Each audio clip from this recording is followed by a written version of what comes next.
Greetings, Stellarisians. Common ground. Oh no. Only times you can depend on the AI at all in this game are those times when you have stripped them of their autonomy completely. So suffice it to say, the two idiots you start with in the Federation are almost certainly going to get in the way. But let's make the best of it. 2300 endgame year again until I settle into the new patch. But hey, did you know that you should like this video and subscribe?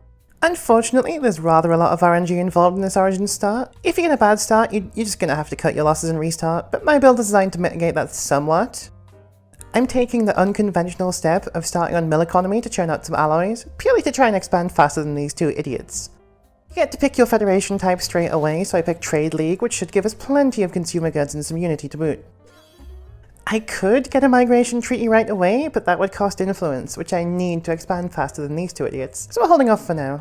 The basic idea here is to expand fast enough to completely block them in and take all the planets for ourselves. They start on the guaranteed habitables, so some aggressive expansion is required. Kinda wanna go Utopian Abundance for the massive faction unity game, but I just can't afford it right now. See, they want migration treaties too, but it's just a waste of influence right now. The first planet I found is a tundra world, which is horrible for my pups, but one of these AIs has reasonable habitability for it, so I took a migration treaty. But I don't want to spend that influence, so after queuing up the colony ship, I'm just going to cancel that treaty and eliminate the influence cost. Once the colony is established, I'll have the pups to use anyway, and I don't need it anymore. It's going to be very expensive on influence, but I'm just going to jump this AI's borders to steal their system and try to contain their expansion before they ruin everything for me. The consumer goods from trade plan is sort of working out, but not really. I'll probably need to produce some after all, but at least in the meantime my expansion is nice and paid for with alloys. The planet in this system has horrible habitability for all of us, but hey, I stole it from the AI and that's what counts. And my first colony has all the hallmarks of an excellent industry world. Your starting tradition position kind of sucks because you already have diplomacy, and each adopted tradition increases the cost of your subsequent ones. The AI jumped my borders to settle up here, but I just really don't have the influence to compete with them. I'm just gonna let them have that win and expand in this direction instead. I did at least claim the entire south for myself. Neither of these civic positions are great. I'm certainly not ever going to use traders this game, so I'll just go for agenda speed. Once again, transcendent learning is pretty much always gonna be the first pick here. This guy, if you don't know, is just excellent, and you should always grab him and get him right to work. Met an AI, the first victim. It's important to build trust with them because egalitarian means I can't go feudal to ignore the trust requirements for vassalization, at least not until later. I found Earth, and they have no armies despite being in the machine age, so that's an easy influx of pops. It's extremely mediocre, but I'm going to finish off diplomacy before taking another tree. I want ascension perks, and the extra cost would just be annoying. Unfortunately, I can't enslave the humans because I'm egalitarian, so I'll just have to make them productive members of Madagascar Penguin Society. An AI Federation, right on my doorstep too. They like to do these days, I'll have to break that up later. At this stage in my game, my expansion is done and I'm not ready to vassalize anybody yet, so I'm just accepting every commercial and migration pact I can get. Once again, pretty unsure about second ascension perk. I'm just gonna go with one vision, why not? Normally have to really fight the AI to get them to vote yes on can subjects join, but these two are actually all for it, so I'm just gonna capitalize on that, definitely need this for later. This AI on my border was very friendly with me, we had lots of packs and got to 100 trust, but then I started building navy and now they hate me. If you didn't know, it's very easy to befriend AIs when you have no navy, they don't see you as a threat, but as soon as you start building up, they'll rethink you unless you try to keep them on side. Just needed to button them up a little bit and build some more fleets, and now they're willing to be my vassal. A little late by my standards, but this is not a good build, and they'll actually let me take advanced resources, so I won't need to produce my own consumer goods. Turning on free migration when the Federation is a high enough level is fantastic because the idiot AIs don't know how to manage their planets, and you'll get all the overflow from those moronic overcrowding. Now that I have vassal taxes, I can switch my pops from basic resources into research and alloys, and rely on vassals for the rest. Don't even have a second vassal yet, but I'm going to make this one into a scholarium. Good to get them in early these days. As much as I would like to go for Psionic for my third ascension perk, I really need to take Become the Crisis. Gives you a casus belli for subjugation with no requirements, and I really need that right now. These guys are part of that AI Federation, but I wouldn't have any casus belli without Become the Crisis, and I need to be pretty aggressive about subjugating the rest of the galaxy. Please do not resist, you are currently being liberated. See, that's much better. And now their Federation is dissolved, which means I can diplomatically grab this guy without any issues. You know what, why stop there? Now that I have enough vassals to outvote the AI in any Federation law, I'm going to get rid of the Federation fleet, because it's pretty much always a net loss of fleet cap unless you're the president of hegemony. You know, while my fleets are already in the area, I'm just going to be a little bit cheeky and subjugate this guy too. There, what a nicer looking map that is. Nice and homogeneous. Nice to see you as always, Mr. Khan. I don't really know where you are.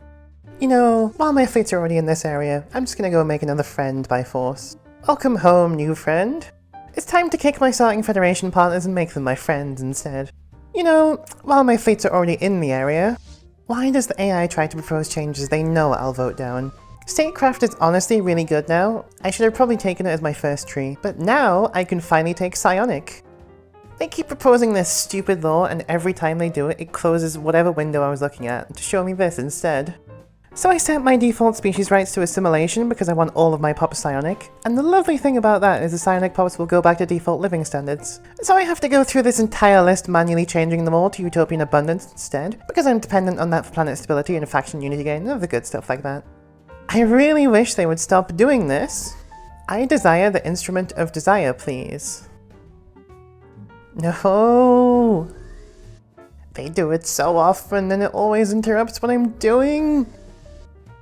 They just won't stop. My senses indicate you are in need of assistance. Would you like to re-enable guidance? What is this? Is this the tutorial? I never used the tutorial in this game. Oh, it is the tutorial. How do I get rid of you? Why did I agree to this? I don't want this in every menu. None. Please, goodbye. Other Star is amazing if you're Psionic. Honestly, both the Spiritualist Paragons are really good. Another Spiritualist W. Oh, okay. Not really concerned about you. No, that's not acceptable. We're not having a war in heaven in my galaxy.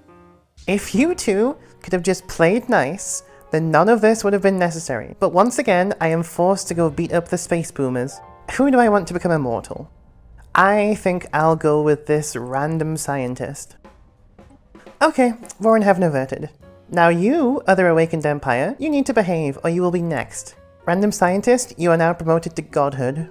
This really annoying thing keeps happening where queuing up ships from the ship menu doesn't form fleets, and I get loads of these tiny fleets instead that I need to waste my time manually merging. Because if I don't manually merge the fleets, the game will lag to oblivion. And yes, they are still doing this. I figured out the way to make the ships actually merge into fleets probably is to queue them up individually from the mega shipyard, which involves rather a lot of clicking. Quite a lot of clicking. So much clicking. The crisis has not spawned. The game is going so late. No. That, GG. I have 31 mil fleet power, so it'll be a total wash when they do spawn, but I do want to actually continue and fight them. I have genuinely, in my entire Stellaris career, never seen a level 5 Federation before. The last level alone takes decades. This is a consequence of both starting with the Federation day 1, but also just how damn long this game has gone on for, with still no crisis. I took screenshots of this Federation to show my friends because I don't know if any of them have ever seen one either. I haven't really been paying attention. How long has this war been going on for? And what made them think that this was a good idea? When the space boomers don't behave, you just have to make them behave. I decided to wait until 2369 to see if the crisis is trying to be funny. It's about to happen. Would you stop, please? They didn't spawn in 2369, but I noticed I'm actually getting close to 69 million fleet power. On 67 million now. Maybe that was what they were waiting for instead. No! Are you joking? They actually did it. They think they're so funny, don't they? No! I'm not doing it. I don't know why I even waited this long. It was such a waste of my time. I'm not going to wait years for them to spawn. I'm done. That was anticlimactic, I know, but all in all, surprisingly good game. I had a lot of fun with it, and I hope you did too. Remember to like and subscribe if you enjoyed the video, and stay tuned for more Stellaris content.